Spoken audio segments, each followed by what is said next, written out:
Eita, bom, que a paz seja convosco, né?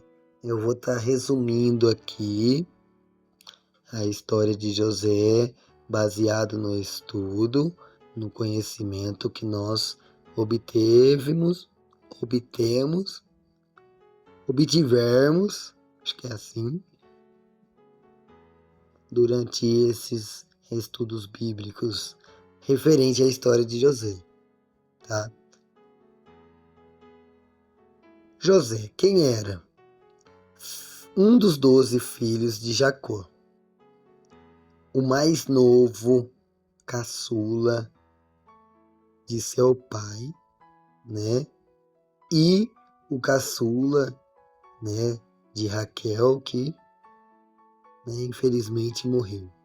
Então, ele era muito querido, muito apegado a seu pai, Jacó, por exatamente esse motivo, por ele ser o caçula, o último, né, descendente, né, de seu pai, né? Então, ele era um menino muito sonhador, né? Muito prestativo, muito ajudador. Então, estava sempre ali, apegado, ajudando seu pai nas tarefas e no trabalho, né?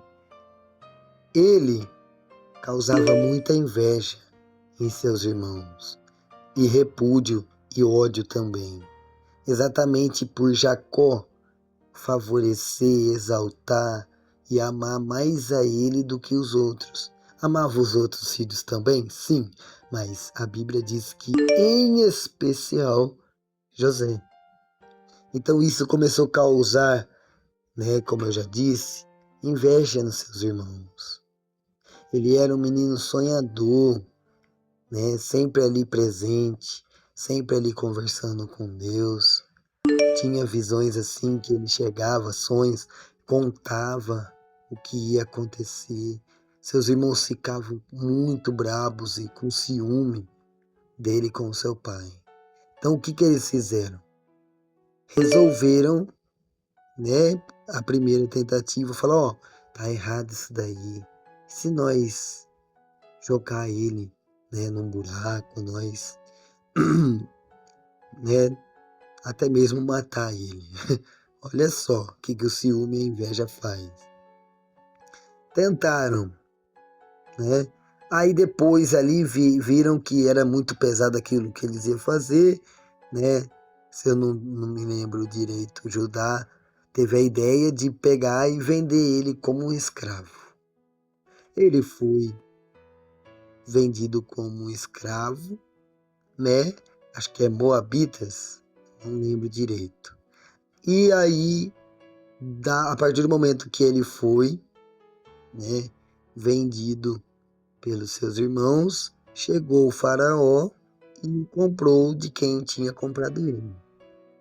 Quando eles voltaram para sua terra, para sua casa, no meio do caminho eles mataram ali, acho que é um cordeiro, se sujaram a túnica de José, né, que o pai dele tinha feito especialmente para ele, né, e colocaram a ideia na cabeça de Jacó que José tinha sido atacado, talvez por um urso, talvez por alguma coisa, e tinha sido morto. Jacó ficou muito triste, muito abalado e tal, e tal, e tal, e tal. Aí vamos para a história de José. José foi trabalhar na casa de Potifar, o faraó do Egito. E lá ele começou a ser servo, né, a ser mordomo. Então, a inteligência, o caráter, as qualidades de José começaram a dar um destaque para ele, ganhando confiança de Potifar. E Potifar começou a ter muito, né, a dar muito valor para ele. Então, e reconheceu que ele era um menino muito esforçado, honesto, né, de boa confiança. Então, ele se destacou tanto que teve tanta confiança de Faraó que começou a deixar ele no comando. A Bíblia vai dizer que Potifar já não tinha mais controle ou sabimento, nem existe essa palavra, né? Conhecimento sobre aquilo que se passava, quem comprava, quem vendia. José se tornou ali, então, um administrador fiel da casa, né, de Potifar. Mais um pouquinho para frente, despertou interesse também. Por ser teoricamente atraente, de boa presença, a mulher de Faraó começou a olhar ele com uns olhos diferentes. E aí queria dar uma namorada nele. E aí ele, por ser temente, primeiro a Deus e depois a Potifar, falou: por que que eu ia trair meu Deus fazendo isso? Por que que eu ia trair não somente Deus, mas também Potifar, que me confia tanto com você? E rejeitou o convite dela. Aí, ele estava com a túnica, uma túnica, e aí ela tentou dar uma namorada nele e ele se soltou dela e saiu correndo. Deixou cair sua túnica. E o que que acontece? Ela pegou e começou a gritar, acusando ele de tentar dar uma namorada forçada nela. Aí ela chamou os guardas, os servos, e jogaram a José na cadeia. Potifar não acreditava naquilo que estava acontecendo, né? Ficou muito furioso com José e acabou jogando ele na cadeia. Lá na cadeia, mesma coisa, né? A Bíblia diz que tudo que José fazia prosperava. Então ele se destacava e na cadeia também se destacou, ganhando a confiança de quem estava cuidando dali, nem sei o nome mais. Começou a administrar também a cadeia. José tinha o dom de interpretar sonhos e era sempre honesto com Deus. Interpretou o sonho de um copeiro e de um padeiro. E este sonho se tornou aquilo que ele tinha revelado. Ganhou muito respeito, né? E admiração. Continuava ali na cadeia.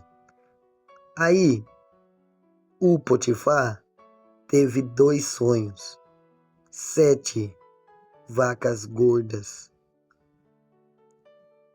e 7 vacas magras. 7 espigas boas e 7 espigas queimadas. E ele ficou com uma coisa na cabeça. O que será que esse sonho significa? O que será que eu sonhei? E aí procurou ajuda de magos, sei lá, várias ajudas aí, e ninguém conseguia trazer uma resposta equilibrada sobre esses sonhos. Aí, alguém que é servo de Potifar ficou sabendo da notícia, né? Ou lembrou da notícia que ele tinha já interpretado os sonhos do copeiro e do padeiro, que se tornou realidade aquilo que ele tinha revelado. E aí contou para Potifar. Potifar ficou com um pouco de esperança e mandou dar um trato no rapaz e trazer perante a presença dele. Chegou lá, Potifar contou o sonho, José analisou, pedindo ali discernimento para Deus, e disse para ele: ó, Potifar, este sonho das 7 vacas gordas e das 7 vacas magras, das 7 espigas boas e as 7 queimadas, é o seguinte: durante 7 anos haverá muita fartura, Isto representa as 7 vacas gordas. Durante 7 anos, vai ter 7 anos de fartura. Isto representa as espigas boas. Porém, as 7 vacas magras e as 7 espigas queimadas são 7 anos de escassez, de miséria. Ele revelou desta forma e deu a solução para Potifar. Coloca alguém de sua confiança, guarda a quinta parte, alguma coisa assim, durante, né, um tempo aí, não sei se era 7 anos, não vou lembrar, gente. E tem que ser alguém de confiança, para que quando chegar, acho que é durante os 7 anos mesmo, né? Durante os 7 anos de fartura, guarda uma parte para poder sobreviver nos 7 anos de escassez, de miséria. Ele guardou tanta coisa, né? Aí Faraó ficou maravilhado com essa revelação, acreditou nas palavras de José e disse que então este homem que ele tinha sugerido para governar tudo, então nomeia José. José, você será o governador de tudo. Você vai administrar para que quando chegar os 7 anos de fome, nós não morramos. Então José ficou feliz, aceitou, e aí o faraó saiu com ele pela cidade anunciando a notícia, que ele era o novo governador do Egito. E deu uma moral tão grande para ele que falou que abaixo de faraó era ele. Ele não seria mais que o próprio faraó, mas abaixo de faraó, ele é quem mandava. Então ele começou a administrar ali e tal. Chegou 7 anos de fartura, né? E iniciou os 7 anos de fome e escassez. Ele foi guardando ali, né, durante a fartura e tal. Chegou. Aí houve fome na terra. Aí ficou sabendo outras famílias, outras pessoas, outras nações, ficou sabendo que ali no Egito não tinha fome, tinha muita fartura. E eles estavam até vendendo para poder sobreviver. As pessoas iam lá para comprar. E os irmãos de José, vindo da terra de Canaã, também foram lá comprar, porque tinha fome, né? Então eles foram lá comprar o trigo. E chegou lá, né? E tal, José reconhece que é os seus irmãos que estão ali. Aí ele começa a entender um pouco sobre o propósito, ainda não muito, mas ele vai ali, né? Ele chora, né? Saiu até do lugar ali para chorar, de tanta emoção que ele sentiu ao rever seus irmãos. Aí ele resolve testar seus irmãos para ver se eles tinham se arrependido, se eles estavam sendo a mesma coisa do que fizeram com ele. Aí, aí, aí eu já esqueci, mas é mais ou menos isso. Aí eu já acabei esquecendo muita coisa. Aí deu certo, testou lá e tal. Aí segurou um preso lá, é o que eu lembro. Aí voltou, aí ele segurou um lá, já sabendo que levou o dinheiro, né? Ele não queria, né, vingança sobre os irmãos. Ele queria ver qual que era as ideias deles, né? Se eles eram as mesmas pessoas que o prenderam, os venderam. Aí, para ajudar, né? Eles prenderam Judá, acho que foi Judá, né? Aí mandou eles voltar lá e buscar Benjamim, né? Mandou buscar Benjamim, seu pai, uma coisa assim, gente, eu não lembro tanto. Aí, mais ou menos, aí você assiste os outros vídeos. E mandou também o dinheiro de volta, porque mesmo, né, não sabia se eles tinham mais dinheiro. Sabiam que eles iam voltar também, né, para buscar mais. Aí deu certo, eles voltaram, buscaram mais e tal, tal e tal. Já esqueci, praticamente, já esqueci o resto. Aí é isso, gente. Ele teve a oportunidade de se vingar e não vingou. Nossa, eu prometi 10 minutos. Tá. Aí ele não se vingou, fez o teste e tal, e tal, e tal, e tal. Depois ele ia segurar. Ele teve o outro teste, né? Que ele colocou a taça e mandou o dispense, o cara da dispensa ir lá colocar uma taça de prata no saco de Benjamim, né? E para acusar ele de ter roubado, né? Eles não sabiam o que era. Isso, mandou trazer Benjamim e tal. E aí, né? Acho que era uma atitude de ver o pai e tal. Realmente, né? Outro teste. Pegou e colocou a taça no saco de trigo do Benjamim. E aí, no meio do caminho, mandou, né, os seus servos ir lá e verificar, falar para eles, ó, sumiu a taça do governador, a taça de prata dele. E então a gente quer revistar aí para ver se vocês estão. Eles estavam tão confiantes do livramento que eles tinham recebido. Se você achar com nós, aquele que tiver, você pode até mandar matar ou prender, se manter como escravo e tal. E aí foi, reviraram e acharam, né, como José tinha planejado, a taça de prata no saco de trigo de Benjamim. Então pegaram, ó, vão ter que voltar lá para a presença de José. Pegaram eles e voltaram lá de novo para o palácio, na presença de José. Chegaram lá, eles apresentaram os fatos, ó, tu foi pegado aqui com Benjamim e tal. Eles se defendendo, né? Judá se defendendo, né? O Judá, ele se defendendo e tal.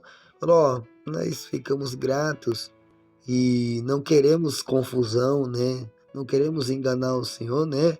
Tanto é que o dinheiro que mandam na primeira vez que a gente veio aqui de volta nos nossos sacos, nós chegamos aqui e falaram, ó, que a gente não queria, que talvez foi posto por engano, né? Por isso que eles estavam ali se defendendo que eram honestos, né?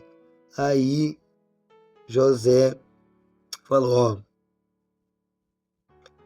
eu vou ter que ficar com Benjamim, manter ele como meu servo. Aí Judá se levantou e defendeu ele, né? Falou, ó, meu pai já é velho, meu pai já tem a idade mais ou menos da tia Tatá, né? Bem velho, né? Mas sem brincadeira, meu pai já é velho, ele não vai aguentar a notícia se Benjamim, o mais novo, o único o caçula que sobrou filho da finada mãe dele, Raquel, é o único, já que José já não está mais entre nós, né? No caso, já que José morreu, né? Este Benjamim é o caçula que sobrou para o meu pai, filho de Raquel, que já não está viva mais, né? Que já morreu. Se nós voltar para lá, né? José falou, ó, eu vou liberar vocês, mas aquele que ficou com a taça no saco com trigo, eu vou ter que segurar para ser meu servo. Aí Judá se levanta e fala, ó, meu pai não vai aguentar, é o único que sobrou. Certamente meu pai ia de Fluminense se nós voltássemos lá sem Benjamim. Então Judá se propôs a ficar no lugar de Benjamim para poder ser preso e ser servo dele. E depois mandar os outros irmãos em paz e segurança para de volta à presença de Jacó, né? E aí José percebe a mudança neles. Os que antes colocavam ele para ser vendido, agora estão se defendendo, se protegendo. José ficou emocionado, saiu dali, foi chorar um pouco e voltou com a sentença, ó. Então, já esqueci também. É isso, né? Não consigo lembrar muito não, mas é isso. Aí deu certo. Aí a gente chega no capítulo de número 45, que é o estudo de hoje, né? Que vocês já acompanharam no começo do outro vídeo. Beleza? Acho que eu consegui resumir um pouquinho aí. Não vou lembrar muito, mas é isso. Amém? Faltou bastante coisa? Faltou. Esqueci de algumas coisas? Esqueci. Mas é basicamente isso, gente. Foi o que eu consegui lembrar. Tá? Ah, tio, você se confundiu em alguma parte. Sim, pode ter sido que eu me confundi ao tentar lembrar. Mas é basicamente isso. E quem está aqui desde o começo dos estudos sobre José, acho que lembrou também de bastante coisinha. Teve gente que lembrou menos que eu, teve gente que lembrou mais que eu. Então, é isso. Esse foi o resumo da história de José que eu consegui fazer. Agora a ministração. 8h34. Vou até 8h40, vou tentar. Tá? Só que eu não vou prometer não, já vou dizendo. Quem tá me ouvindo... Obrigado eu, menino. Quem tá me ouvindo faz esse emoji aqui. Aí eu vou dar um pouquinho de ministração. Vou tentar em uns 5 minutinhos. 8h35 horário de Brasília. Se você é do Amazonas, provavelmente é 7h35. De Cuiabá também é 7h35. Veremos. Vejamos, no caso. José sofreu muito, injustamente. Foi separado de seu pai que tanto o amava, que tanto era a casca de bala dele e ele do pai dele, e o pai dele. Ele passou pela prova de os próprios irmãos tentar matar ele e depois de vender ele por moedas. De tanto ciúme e ódio que eles tinham por José ser um menino caçula, de boa presença e sonhador, temente a Deus. José foi posto à venda como um escravo. Foi comprado pelos Moabitas, é isso? Acho que é isso. Não sei qual é que é o povo, não, esqueci. E aí acabou depois que foi revendido para Faraó. Estava na terra de Canaã. Vocês lembram a terra de Canaã? O que significa? Vocês lembram da terra de Canaã? O que significa? Quem lembra? Pode digitar aí. Quem lembra sobre a terra de Canaã?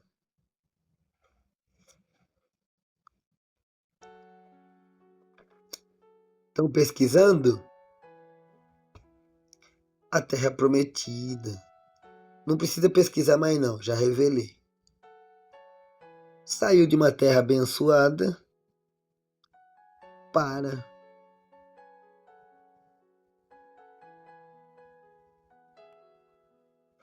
Faraó, Egito.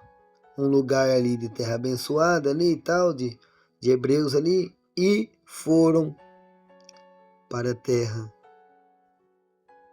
do, vamos dizer, pecado, que não tinha tanto a presença como Deus, né? Não era uma terra cristã, vamos dizer assim. Eu não vou conseguir trazer em 3 minutos. Mas é isso. E ele saiu de lá, foi lá. Ou é a mesma coisa, vou dar um exemplo. Quem é corintiano e quem é palmeirense, né? Eu não vou dar muito exemplo de Flamengo e Vasco, Flamengo e Fluminense, essas coisas, exatamente porque ninguém liga pro Botafogo, ninguém liga pro Vasco, ninguém liga pro Fluminense. O Flamengo é muito maior, né? Então é isso. Agora aqui em São Paulo tem Corinthians e Palmeiras, que é uma rivalidade muito grande, né? Como se fosse o Internacional e Grêmio. É a mesma coisa dele sair é, de, da capital de São Paulo, um palmeirense, né? Ir lá morar em Itaquera, que é o lugar onde tem muita concentração de corintianos, né? Não ia dar bom andar com uma camiseta do Palmeiras num bairro perigoso de Itaquera, né? Sabe que há muita briga e discussão sobre isso, né? Então ele foi praticamente de uma terra boa, né, de convivência, para uma terra onde ali praticamente ele era o único cristão ali, né, o único, né, judeu ali, né? E aí lá ele não murmura quando é vendido, ele não murmura quando é separado de seu pai, ele não murmura quando está na prisão, é, ele não murmura quando está na terra, na casa de Faraó, ele não murmura quando é difamado, como que é, acusado como um, não posso falar a palavra, um aproveitador, acho que eu posso falar essa palavra, da mulher de Potifar. Não murmura quando cai na prisão, não murmura, escolhe obedecer a Deus independente da situação que ele estava. Ele tinha como temor, como respeito a palavra e o guia de Deus, de ser uma pessoa de Deus. E Deus, por isso, o honrava, o fazia prosperar, o fazia vencer, o mantinha de pé. Então, juntando tudo isso, chega a recompensa. O dom que Deus deu para ele de interpretações é usado para te dar um livramento, tanto daquela prisão, tanto também mais para frente, que nós vamos ver que ele reconhece quando ele é colocado como governador. Ele entende o propósito. Eu estou aqui administrando, mas Deus ele já sabia. Qual que é o versículo que a gente leu hoje mesmo? Deixa eu ver se eu acho aqui. Deixa eu ver aqui. Deixa eu ver qual versículo que é.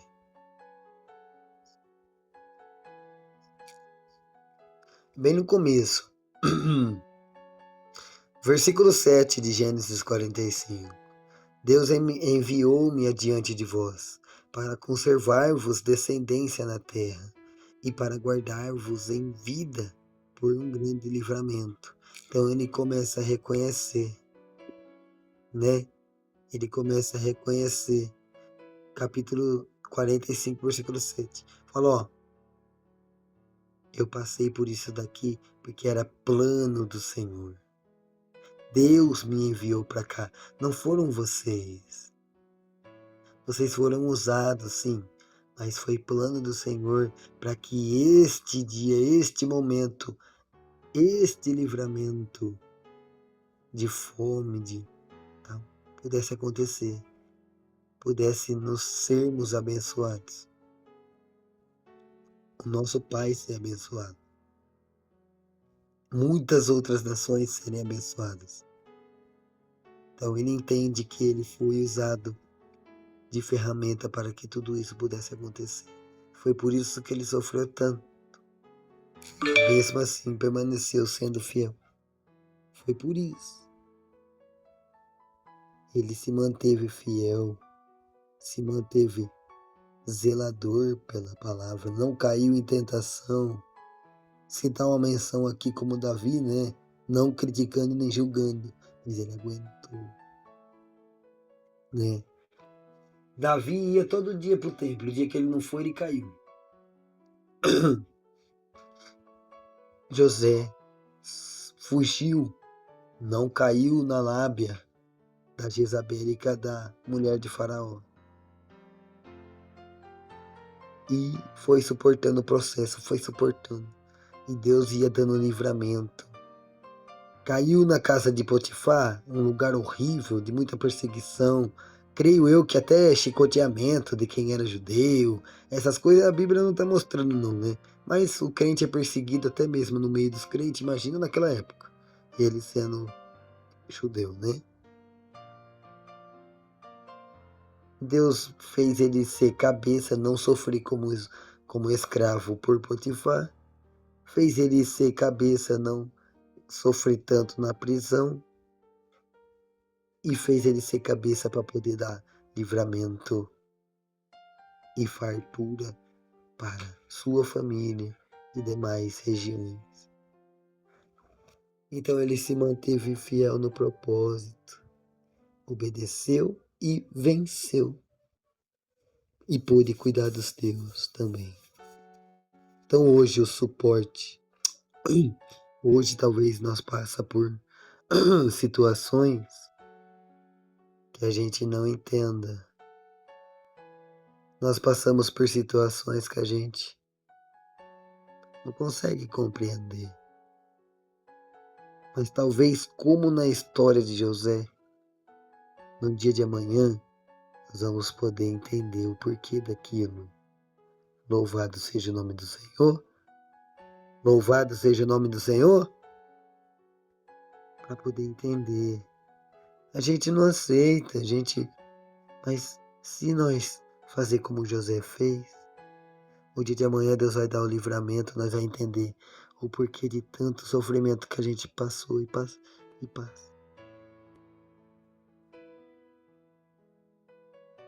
Talvez hoje eu e você esteja vivendo um processo que nós não entendemos. Por que, Deus? Eu não tenho sido falho na sua presença. Eu tenho tentado no máximo me esforçado para estar diante de ti, de pé na tua presença, de joelho na tua presença.